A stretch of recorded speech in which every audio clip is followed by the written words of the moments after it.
Alright, it's a tier 8 game on Arctic. I'm in my T29 standard mode. And I'm going to head towards the heavy fail corner, the southeast side of Arctic in my T29. And at first I'm thinking, you see I've got my gun sight on that rock right there. I'm just going to run up to that rock and try and side scrape it to do support fire at medium to long range for my team.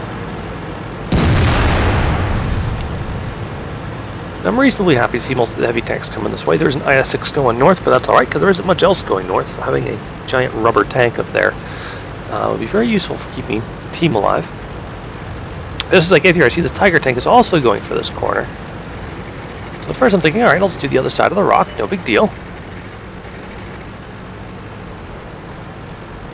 When I actually get into position and try and take a look, I realize, oh, completely useless as a support position. They're not going to come around this corner. I said to sit here and watch for a moment anyways, just in case someone decides to do something silly, but yeah, it quickly becomes clear that they're not going to, not with the T29 having gained the lower ridge. So I move up to join the Tiger 2 in fighting this corner. Because there's nice little ridges and bumps here, so I can actually, if I hug the rock wall, I can actually hide my hull and just expose my turret. Of course, I can only use the Tiger 2 to do that. Oh, hey. Whoops. I have no idea where that shot went with all that giant, massive tank in the way. The poor T29 is about to get buried. Looks like pretty much all the enemy heavy tanks are down here as well. We also have a T-34 NIS tank with an AMX 1375 who appear to be trying to do a flanking maneuver. But for the moment, it's me and the Tiger 2 with a T-28 NIS and a Tiger 1 and an ISU 52 in backup, trying to push this. Gosh, got way too aggressive there and take a flank shot. Now we've got some interesting problems. We have people coming around below us. It's T-34. Quite happy to always put a hole in the T-34. And I'm quite happy they're all shooting at the Tiger 2. What's this IS doing? Managed to track him right there. And he gets ripped apart in just that brief moment that he gets stuck there. The supporting tanks are able to take him out.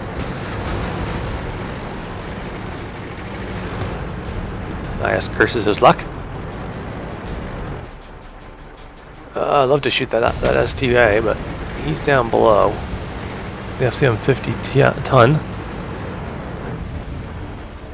It's just starting to come out here, so we point our gun towards him.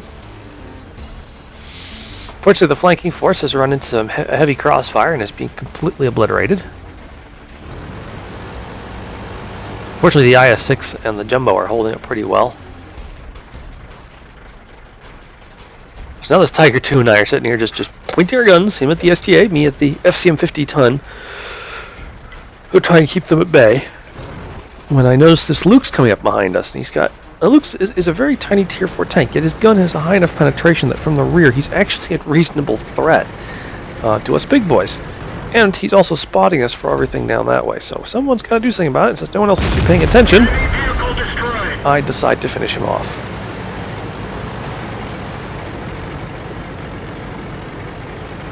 Now, I'm only a little bit nervous about our north flank now. Everyone up that way died. So I decided to move to a position where I can keep an eye on it. And sure enough, a T-20 pops up. Oof. I'm not sure I'm truly hull down here, but apparently I was hull down enough because he shot me in the turret. Oh. Panzer Souffle 4 or 5. Those need to die. So I put a solid shot into him. That backs him off.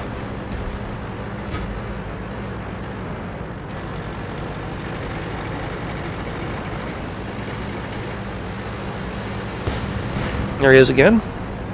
Oop, he's behind that rock ledge. And I'm not really feeling too keen about just charging up there, but the T-20 decides to come around instead. Put a solid hit into him and back away to help protect my hull again. And come forward. Oop, he takes a shot at me. Just miss him with that shot.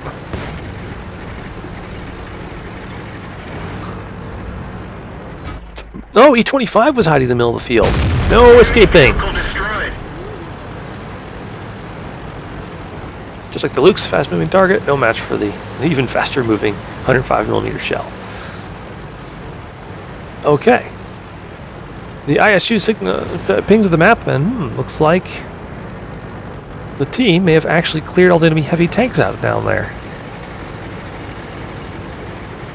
Well, yep, there's the other E25, and there's the Panzersoffel. No, never mind, he's gone. E25 is nearly dead. Poor FCM50 has been trapped behind the rock this whole time, and now he's going to try and stop 3 of us. It's not going to happen. So he's backing away. You can see what's going to happen. I realize, oh, he's going to try and flank around. All right, I'll come around this way to box him out. And he tries to commit Harry-Carry. No suiciding.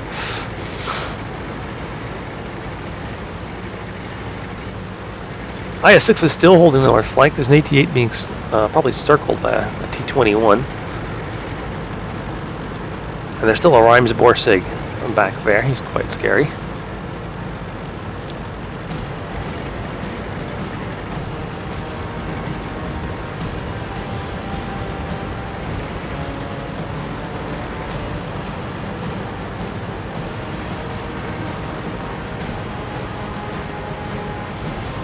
T29 appears to, 88 appears to have trapped the T29 so that he can't come out from behind a rock without getting him shot to pieces. So he is well contained. IS-6, however, is dealing with the KV-1S and the Reims Borsig. That's a very tricky. Those are rolling on the cap. I decide I'm going to roll in a position where I can shoot at things that might come back and try to reset. Full health KV-1S. IS-6 appears to be pushing him. Relying entirely on his incredibly low-sloped armor to protect himself. Looks to be working, too. There he goes. Finishes him off with a ram. The only thing really left that's threatening is the Reims Borsig. The rest of my team, several members of my team are now pushing over there. The I-6 is taken out by the Borsig. I mean, a very fortunate clutch shot right there on him, and the T28 finishes him off to end the game. Good game, and good night.